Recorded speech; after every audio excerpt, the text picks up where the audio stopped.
اعوذ باللہ من الشیطان الرجیم بسم اللہ الرحمن الرحیم۔ شروع اللہ کا نام لے کر جو بڑا مہربان نہایت رحم والا ہے۔ کاف ہا یا عین صاد، یہ تمہارے پروردگار کی مہربانی کا بیان ہے جو اس نے اپنے بندے زکریا پر کی تھی جب انہوں نے اپنے پروردگار کو دبی آواز سے پکارا اور کہا کہ اے میرے پروردگار، میری ہڈیاں بڑھاپے کے سبب کمزور ہو گئی ہیں اور سر سفید بالوں کی وجہ سے چمکنے لگا ہے، اور اے میرے پروردگار، میں تجھ سے مانگ کر کبھی محروم نہیں رہا، اور میں اپنے بعد اپنے بھائی بندوں سے ڈرتا ہوں، اور میری بیوی بانجھ ہے، پھر بھی مجھے اپنے پاس سے ایک وارث عطا فرما جو میری اور اولاد یعقوب کی میراث کا مالک ہو، اور اے میرے پروردگار، اس کو خوش اخلاق بنائیو۔ فرمایا اے زکریا، ہم تم کو ایک لڑکے کی بشارت دیتے ہیں جس کا نام یحییٰ ہوگا، اس سے پہلے ہم نے اس نام کا کوئی شخص پیدا نہیں کیا۔ انہوں نے کہا کہ پروردگار، میرے ہاں کس طرح لڑکا ہوگا جبکہ میری بیوی بانجھ ہے اور میں بڑھاپے کی اس حالت کو پہنچ گیا کہ سوکھ گیا ہوں۔ حکم ہوا کہ اسی طرح ہوگا۔ تمہارے پروردگار نے فرمایا ہے کہ مجھے یہ آسان ہے، اور میں پہلے تم کو بھی تو پیدا کر چکا ہوں اور تم کچھ چیز نہ تھی۔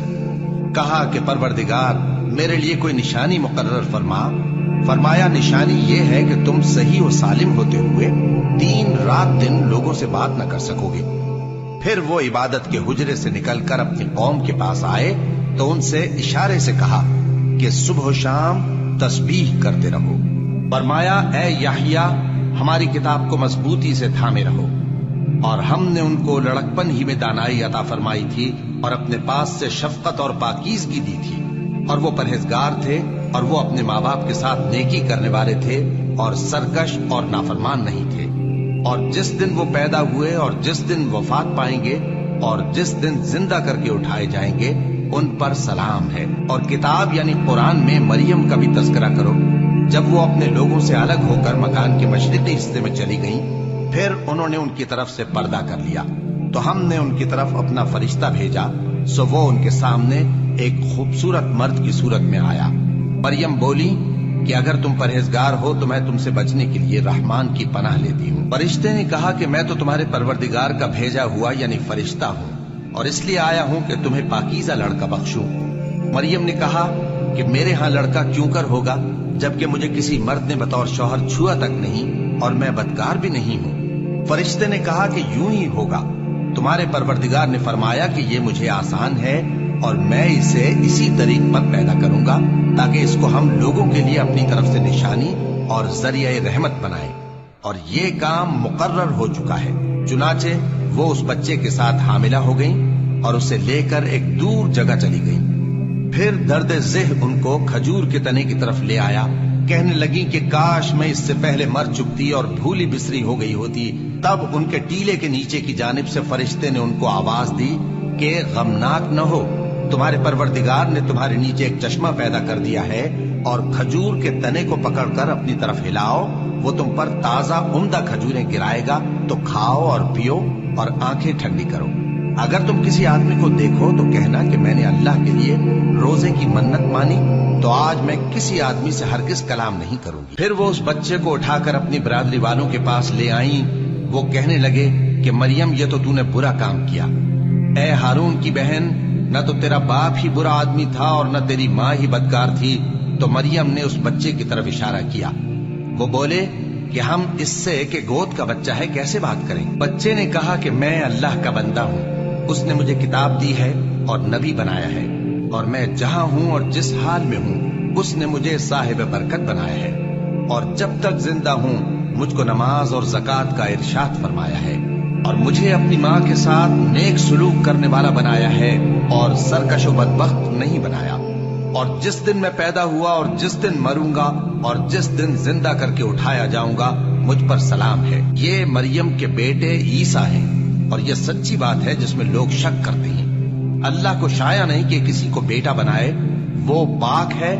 جب کسی چیز کا ارادہ کرتا ہے تو اس کو یہی کہتا ہے کہ ہو جا، تو وہ ہو جاتی ہے۔ اور بے شک اللہ ہی میرا اور تمہارا پروردگار ہے، تو اسی کی عبادت کرو، یہی سیدھا رستہ ہے۔ پھر اہل کتاب کے فرقوں نے باہم اختلاف کیا